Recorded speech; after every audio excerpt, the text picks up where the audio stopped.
So those safety nets we want to keep out of there. No pens. We don't want people holding pens in their hands, because those clicking pens or just holding a pen, putting it in their mouth, all that stuff not only distracts them, but it distracts us as too. Whenever it comes to the interview, when we're doing these interviews, it distracts us just as much as it does them, because when we're holding a pen, it may be a distraction for them, but when they're holding one, it's going to distract us. It's going to prevent us from staying on course on what we're trying to do in those interview rooms. So we want to remove those safety nets and those barriers.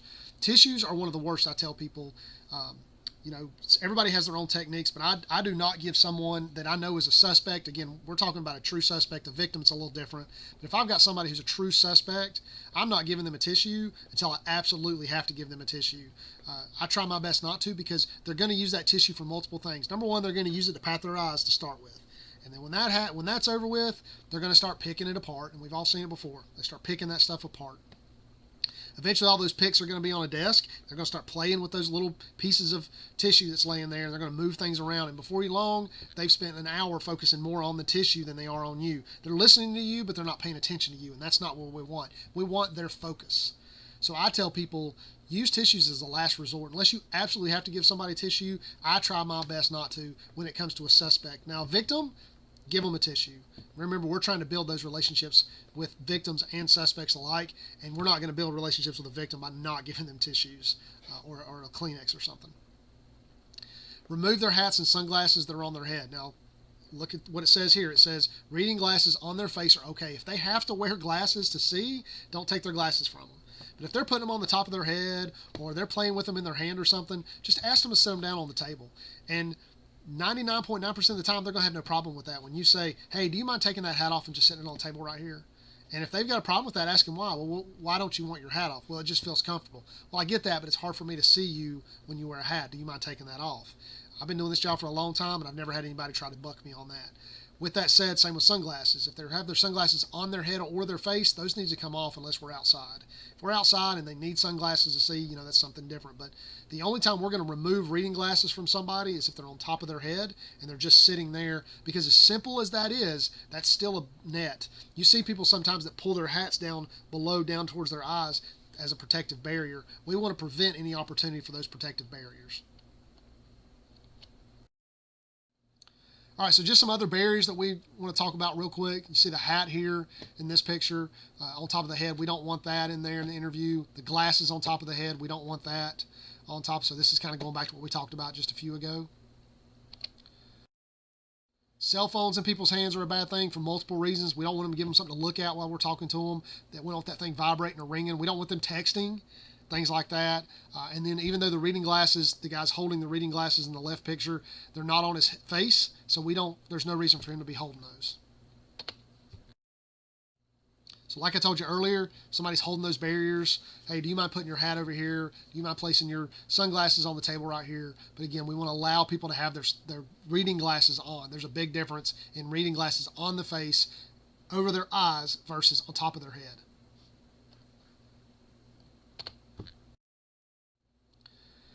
So one thing that people strive to think that is if they don't get a confession, they failed in what they do. But the truth of the matter is the national average is only about 50% of the time. So you do it once, you interview 4 people in a week and you get 2 to confess, hey, you're on par with the average. Okay? Now, it may not seem like a lot, but it's still pretty good if you're working 4 cases and 2 of those you were able to solve just based on the confession rate. And so sometimes people don't confess, but yet we're still able to close cases. Just because they don't confess doesn't mean we can't close a case and still charge somebody. But the national average is about 50%.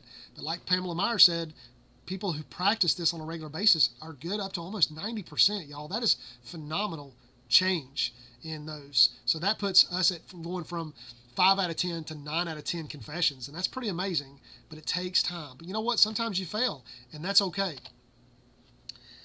I had a friend of mine tell me one time, he said, I'd rather you interrogate an innocent person than let a guilty person get away.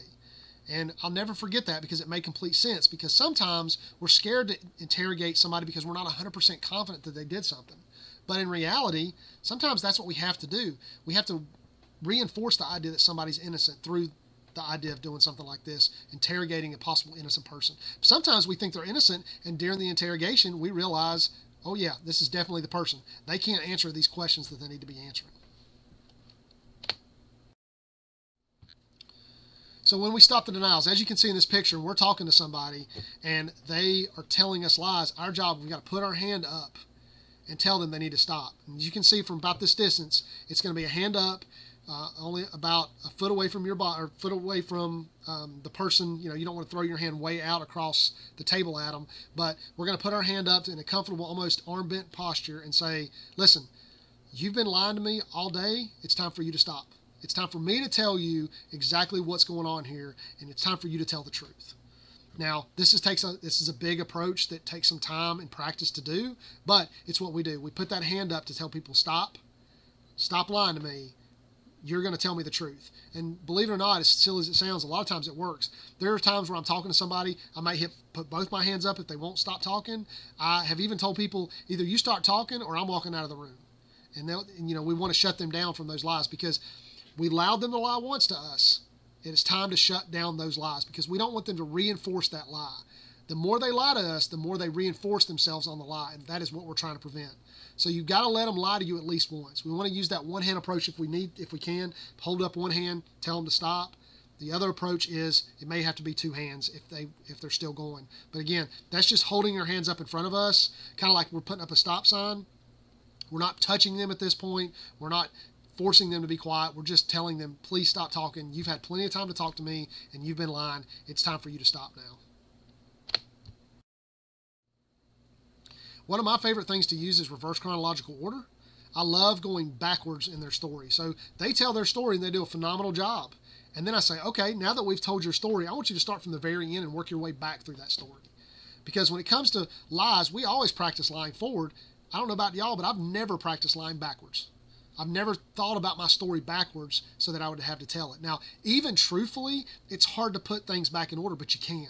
You can always put things back in order when you're being truthful, because you slow your mind down. But a lying person, they've got this timeline in their head that's going forward, and then when you ask them to go backwards with that timeline, it's much harder for them to keep it in order. And you systematically break that down. It also creates these little bubbles of gaps that we need to fill too. So if somebody tells you a story for an hour, or what they did for an hour, and it took them 30 seconds to tell you, the good news is going backwards causes them to slow down, and we can get more information from people, even truthful people. We can get more information. So I love using reverse chronological order. It's one of those great things that actually establishes a better timeline for us, but it also creates a lot of stress in individuals who have not been prepared to engage in that reverse chronological behavior when they're telling lies. And one of the last things I always throw out there is this. If you get to a point where nothing else works, you're struggling, reach out to somebody who, here it says, who has two thumbs and gets all the confessions. Find somebody in your agency that is really good at this. I really enjoy what I do. I'm always here to help people. I tell people, even if I'm not there, if you call me up and say, hey, I had this interview, I would really appreciate it if you could watch it and kind of give me some feedback on this interview, send it to me. I'll watch it. I will talk to you about it, and I'll give you some information, and we'll go from there, and hopefully it'll make you a better interviewer. I learn from people just as much as they learn from me, because I've watched interviews before and people have done stuff, and I'm like, man, that's a really good approach. I'm going to take that and use that at some point. Because honestly, in the end, all these different tactics are just stuff that we've all gotten from different people over the years. So find somebody in your agency who is really good at this kind of stuff and has a better reputation for doing these things. Ask them to watch you. Ask them to review some of your tapes. Or you can reach out to me, and I'm more than happy to do it as well. All right, so with that said, hopefully if there's any questions out there, please reach out to me. I'm more than happy to talk to you about whatever is out there when it comes to these kind of things. Again, this is a basic class, so we don't go through a lot of different options when it comes to the interviewing. Like, we don't talk about micro expressions, we don't talk about eye movements, we don't talk about a strong in-depth version of body language, which is kind of pressed on it. But there is a lot more stuff out there. We do have other classes that can be taught, some advanced classes, some intermediate classes. Again, this is basic concepts. So we also have intermediate concepts and then advanced concepts that are out there. And hopefully this has been somewhat of a decent class for you to take, and you enjoy kind of reviewing this stuff. And like I said, any questions at all, please reach out to me. All right. Thank you very much for your time.